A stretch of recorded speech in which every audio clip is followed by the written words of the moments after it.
student, welcome to our YouTube channel Sandra Advanced Education. This is computer slice of class 5th and today I am going to teach you lesson 4. Lesson 4 is MS Excel. In this chapter, student will know the introduction of MS Excel, the components of MS Excel, working with data in MS Excel, exercise with activity. Let's begin the lesson. MS Excel is a software used to create electronic worksheet. MS Excel एक software होता है जिसका use किया जाता है electronic worksheet बनाने के लिए, क्रिएट करने के लिए. An Excel document containing worksheet is called a workbook. MS Excel एक डॉक्यूमेंट होता है जिसमें वर्कशीट होती है जो कि एक वर्कबुक में होती हैं, और इसका जो डॉक्यूमेंट होता है जिसमें वर्कशीट होती है उसको वर्कबुक कहा जाता है. A worksheet consist of rows and columns. जो वर्कशीट होती हैं उसमें रोज और कॉलम होती हैं. They are use to store text and numeric data in tabular form and allow basic calculation on them. They are use to store text and numerical data. इसमें column और rows होती हैं जिनमें हम text और numeric data को tabular form में, table की फॉर्म में स्टोर करते हैं, और इसके अलावा हम इसमें बेसिक कैलकुलेशन भी कर सकते हैं. Step to start MS Excel. MS Excel start करने की steps. Step number 1, open start menu. आपको स्टार्ट मेन्यू ओपन करनी है और उसके बाद select MS Excel from all program and click on it. उसके बाद ऑल प्रोग्राम्स एक लिस्ट आ जाएगी आपके सामने. ये ऑल प्रोग्राम की लिस्ट है. इसमें से आपको MS ऑफिस एक्सेल 2007 पर क्लिक करना है, MS एक्सेल पर क्लिक करना है. उसके बाद आपके सामने ये शीट आ जाएगी, वर्कबुक आ जाएगी, MS एक्सेल की विंडो आ जाएगी. इसमें सेल होती है, ये सेल है, ये cell pointer, name box and cell address, और फॉर्मूला बार है ये यहाँ पर, टाइटल बार है ये ऊपर वाली जो टाइटल बार है, ये रिबन है ये पूरा का पूरा, और ये रोज है, और वर्कशीट है ये, और ये कॉलम है. ठीक है, ये तो रोज दी हुई है और ये कॉलम है. Component of MS Excel. इसमें टाइटल बार होती है. Title bar shows the name of current document in which you are working and 3 standing window button on its side. Title bar document का नेम शो करती है जिसमें आप work कर रहे होते हैं, जिसमें आप करेंटली वर्क कर रहे होते हैं वर्कबुक में, उसका नेम शो करती है.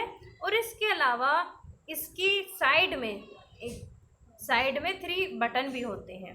क्लोज का होता है, एक रिसाइज का होता है, एक मिनिमाइज का होता है. Ribbon. The ribbon give you all the option to work from a single area. Ribbon में आप एक ही एरिया में, सिंगल एरिया में कई सारे ऑप्शंस में वर्क कर सकते हैं, ऑप्शंस का यूज़ करके वर्क कर सकते हैं. You will find various tabs like home, insert, page layout and formula etc. इसके अलावा आप रिबन में और भी कई सारी टैब्स को पाएंगे, जैसे होम टैब मिल जाएगी आपको, इंसर्ट टैब है, पेज लेआउट है, फॉर्मूला है, और भी कई सारी टैब इसके अंदर होती हैं, डाटा रिव्यू, व्यू आदि. Command button. When you click on some tab, जैसे आप कुछ टैब्स पर क्लिक करते हैं, when you click on some tab, the command button related to that tab appear. तो उस टैब से रिलेटेड जो कमांड बटन होंगे वो आपके सामने आ जाएंगे. You click on command button to carry out instructions. अब आप कमांड बटन पर क्लिक कर सकते हैं अपना वर्क करने के लिए. Worksheet. It is a area in Excel window where you enter data. Worksheet एक एरिया होता है MS एक्सेल में जहाँ पर आप डाटा एंटर करते हैं. There are 3 worksheet by default in workbook. एक वर्कबुक में बाय डिफ़ॉल्ट 3 वर्कशीट ओपन होती हैं. You can add more worksheet if required. अगर आपको ज़्यादा वर्कशीट ऐड करने की ज़रूरत होती है तो आप ज़्यादा वर्कशीट भी ऐड कर सकते हैं. आप इसमें लगभग 255 वर्कशीट तक ऐड कर सकते हैं. rows. The horizontal division of the worksheet marked with numbers starting from 1, 2, 3 and so on are called rows. जो हॉरिजॉन्टल डिवीज़न होता है वर्कशीट का, जो हॉरिजॉन्टल डिवीज़न होता है, जो कि नंबर दिए होते हैं जिसमें 1, 2, 3 और ऐसे ही आगे तक नंबर दिए हुए होते हैं, उनको रोज कहा जाता है. There are total 65,535 rows in a worksheet. Student, ये जो वर्जन है ये ओल्ड वर्जन है. करंट जो वर्जन है उसमें ज़्यादा है. उसमें हमारी जो रोज हैं वो 10,48,576 रोज हैं. ठीक है, तो ये पुराने वर्जन में थी, नए वर्जन में चेंज हो गई हैं. Column. The vertical division of the sheet are called columns. और जो शीट का वर्टिकल डिवीजन होता है उसको कॉलम कहा जाता है. Columns are marked with alphabet from A to Z. After Z the columns are numbered as A B to AZ, then BA to BZ, then CA to CZ and so on till HZ. ठीक है, जो sheet का horizontal division होता है वो उसको हम column कहते हैं. और जो कॉलम होती हैं उनके नाम A से Z तक होते हैं. जब A से Z तक कंप्लीट हो जाते हैं तो उसके बाद फिर A चलता है, AB, AC, AD, इस तरीके से AZ. जब AZ कंप्लीट हो जाता है तो फिर BA, BB, BC, BD, इस तरीके से BZ. फिर जब BZ भी कंप्लीट हो जाता है तो फिर C शुरू होता है, CA, CB, CC. ठीक है, इस तरीके से फिर आपका मान लिया Z भी ख़त्म हो गया और Z भी ख़त्म हो गया. तो बच्चों फिर आपका दोबारा से 3 शुरू हो, मतलब 3 नंबर्स में 3 काउंटिंग में आ जाएंगे इसकी. जैसे A B, A C, इस तरीके से आपके स्टार्ट हो जाएंगी फिर से. ठीक है, from IA column are numbered only up to IV and then the worksheet finished. देखिए इसमें जो मैंने अभी आपको बताया कि ये आपका ओल्ड वर्जन है, IV तक नहीं है. जो करंट वर्जन है उसमें एक्सेप्ट D तक कॉलम्स दी गई हैं. There are a total of 256 columns in a worksheet. क्योंकि जो करंट वर्जन है उसमें एक्सेप्ट D तक है तो ये भी यहाँ पर गलत हो जाता है. ये पुराने वर्जन में है टोटल, जबकि टोटल करेंटली जो टोटल है एक्सेप्ट D तक का वो है 16,384 कॉलम्स है टोटल वर्कशीट के अंदर. Cell. Then intersection of a row and column is called a cell. Cell हम किसको कहते हैं? रो और कॉलम की इंटरसेक्शन को सेल कहा जाता है. Cell address. Each cell has its own address. प्रत्येक सेल का अपना एक अलग एड्रेस होता है, अपना एड्रेस होता है. For example, address of the active cell is A1. Here A is the column and 1 is row.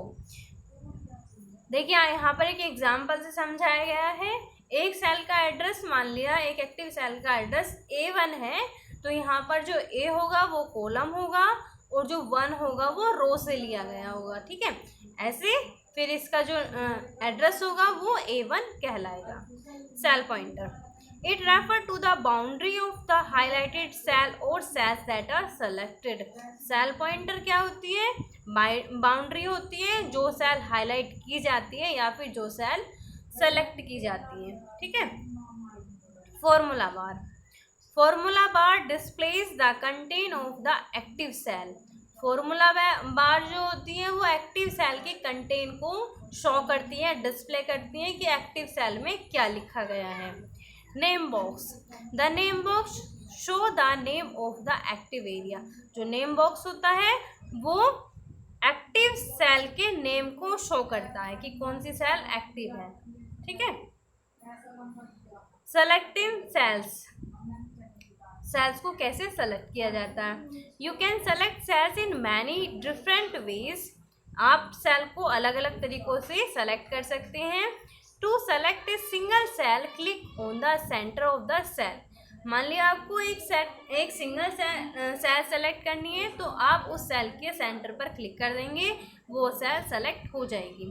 A thick border appear around the cell which shows that this cell is active. जैसे आप उस पर click करेंगे तो एक thick border आ जाएगा, एक dark border दिखाई देता है उस सेल के चारों तरफ। तो इसका मतलब होता है कि जो सेल है वो एक्टिव हो गई है और सेलेक्ट हो गई है। To select all the cell in a worksheet, worksheet में सभी सेल्स को सेलेक्ट करना। Just click on the select all option, select all option पर आप क्लिक कर देंगे, आपकी सारी जितनी भी सेल हैं वो सभी सेलेक्ट हो जाएंगे। या फिर आप कंट्रोल ए शॉर्टकट की का यूज़ भी कर सकते हैं। To select an entire column, एक पूरी कॉलम को सेलेक्ट करने के लिए आप क्या करेंगे? Just click on the column header and the column you want to select. तो आप क्या करेंगे? कॉलम हेडर पर कॉलम हेडर पर जाएंगे। मान लिया ये आपको सेलेक्ट करनी है, ठीक है, तो आप इसके हेडर में जाएंगे और हेडर में जाते ही आपका जो एरो है, जो कर्सर है, वो एक एरो में चेंज हो जाता है। और जैसे ही आप कर्सर एरो में चेंज हो जाता है, आप उस पर क्लिक कर देंगे। सिंपली भी आप उस पर क्लिक करेंगे तो भी ये आपका सेलेक्ट हो जाएगा, ठीक है। तो कॉलम हेडर पर जाने के बाद आपको क्लिक करना है, उसके बाद आपकी जो कॉलम है वो सेलेक्ट हो जाएगी। To select an entire row, complete row को सेलेक्ट करने के लिए आप क्या करेंगे? Just click on the row header on the row you want to select. जिस रो को आप सेलेक्ट करना चाहते हैं उसके हेडर में जाएंगे और क्लिक कर देंगे, आपकी जो रो है वो सेलेक्ट हो जाएगी। To select a range of cells, range select करनी, बहुत सारी सेल्स को एक साथ सेलेक्ट करना। तो कैसे सेलेक्ट करेंगे? Point to the cursor first cell, then click and drag the mouse diagonally the last cell is the in the range, ठीक है। आपको क्या करना है? आपको फर्स्ट सेल पर जाना है और माउस को ड्रैग करना है, ठीक है, लास्ट सेल तक, जहाँ तक आपको सेलेक्ट करना है लास्ट सेल तक ड्रैग करते रहना है, आपकी जो सेल्स रेंज है वो सेलेक्ट हो जाएगी, ठीक है। Autofill, sometime when you want to enter a series of consecutive numbers, days, dates and or months, then instead of typing every entry done by one by one, you can use the autofill option. कभी कभी आपको ज़रूरत होती है एक consecutive numbers enter करने की। मान लिया डेज है, तो डेज में क्या होता है, एक के बाद संडे है, संडे के बाद मंडे ही आना है, तो सीरीज बनी हुई है पूरी, मंडे के बाद ट्यूसडे आना है। ऐसे आपके नंबर्स हैं, 1 के बाद 2 ही आना है, 2 के बाद 3 ही आना है। या फिर आप इसमें कोई डिफरेंस भी ले सकते हो। मान लिया टेबल है, 2 का आप डिफरेंस ले रहे हो, 2 के बाद आपने 4 लिख दिया, ठीक है। डेट है, डेट का भी आप जानते हो। मंथ्स है, मंथ्स के बाद जनवरी फरवरी, जनवरी के बाद फरवरी आती है। तो ये एक सीरीज बनी हुई है, इसको पता होता है कि इसके बाद क्या आना है, तो वहाँ पर आपको बार बार टाइप करने की ज़रूरत नहीं होती है। आप ऑटोफिल का ऑप्शन का यूज़ करके बार बार ना टाइप करके एक बार टाइप करके ही उसको आगे बढ़ा सकते हैं। देखिए किस तरीके से आप एक्स्ट्रा टाइपिंग करने से बच सकते हैं, अपने टाइम को बचा सकते हैं। This option let's you enter a pre defined series of data और वैल्यू टू डू सो, ठीक है। तो इसमें प्री डिफाइंड सीरीज होती है जिसका यूज़ करके ये आपको आगे की जो डेज नेम है या फिर जो क्रमिक मतलब सीरीज है वो दिखा देता है। किस तरीके से दिखाएगा? Type the first 2 value in the cell from where you want to start the list. आप फर्स्ट जो सेल है जहाँ से भी सीरीज देखना चाहते हैं उसकी जो फर्स्ट 2 सेल्स हैं उसमें आप वैल्यू लिखेंगे, 2 वैल्यू टाइप करेंगे। For example for any number series type first 2 value 1 and 2। मान लिया आपने 1 और 2 टाइप कर दिया इन द सेल्स के अंदर। To select the 2 cells and click on autofill handle. अब आपको क्या करना है? उन दोनों सेल्स को सेलेक्ट करना है और ऑटोफिल हैंडल पर क्लिक कर देना है। Drag it to the cell till where you want to fill the list. अब आप जहाँ तक लिस्ट को फिल करना चाहते हैं वहाँ तक माउस को ड्रैग करेंगे, सेल को ड्रैग करेंगे, the required series of data gets display, उसके बाद जो सीरीज है वो आपके सामने आ जाएगी। Using auto sum, auto sum का यूज करना, कैसे यूज करेंगे? The auto sum option provide an easy and quick method to calculate the sum of the selected range of data. जो ऑटो सम ऑप्शन होता है उसका यूज करके हम बहुत ही आसानी से और क्विकली, बहुत ही तीव्र गति से कैलकुलेट कर सकते हैं एक रेंज का सम। ठीक है, एक रेंज है, बहुत सारी सेल्स हैं, उनका हमें सम करना है, तो ऑटो सम का यूज करके हम आसानी से उसको कर सकते हैं। कैसे करेंगे? Click on the empty cell around the last entry of the range of cells. आपको क्या करना है? Click on the empty cell, एक खाली सेल पर क्लिक करना है। After the last entry of the range of the cell, और उसके बाद आपको एंट्री फिल करनी है। ठीक है, लास्ट एंट्री फिल करनी है। After the last entry, last entry जहाँ पर आपने अपनी, मान लिया एक रेंज है, तो उस रेंज की जो लास्ट एंट्री है उसके बाद वाली जो खाली सेल है उसमें आपको क्लिक करना है। Then click on home tab, अब आपको होम टैब पर क्लिक करना है and then click on auto sum, और उसके बाद फिर ऑटो सम पर क्लिक कर देना है। The formula for the sum of a range of number above it will appear in the active cell.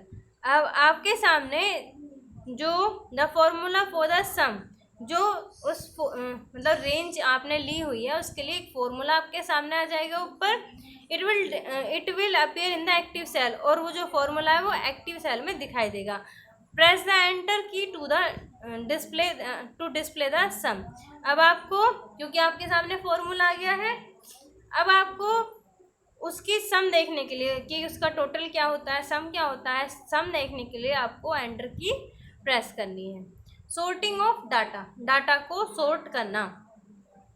Using the sort option data can be arranged in ascending or descending order as required. Sort का option करके आप data को ascending or descending order में arrange कर सकते हैं। ठीक है, जैसे भी आपको ज़रूरत है, मान लिया असेंडिंग ऑर्डर में सॉर्ट करना है तो असेंडिंग में कर सकते हैं, डिसेंडिंग में कर सकते हैं, करना चाहें तो डिसेंडिंग में कर सकते हैं। किस तरीके से करेंगे? Select the data to sort, sort करने के लिए डाटा सेलेक्ट करेंगे। Click on the home tab, home tab पर क्लिक करेंगे। Click on the sort and filter arrow head option, उसके बाद आपको सॉर्ट पर क्लिक करना है। Sort and filter arrow head option, ठीक है, ये यहाँ पर दिया हुआ है, यहाँ पर एक एरो आएगा, एरो है ये, इस पर आप क्लिक करेंगे।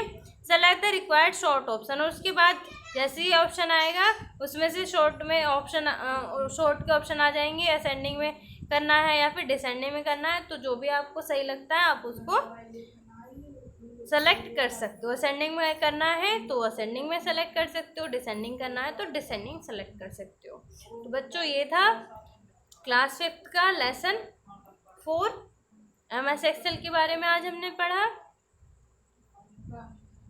वीडियो अच्छी लगी हो तो वीडियो को लाइक करना और हमारे YouTube चैनल को सब्सक्राइब करना ना भूलें।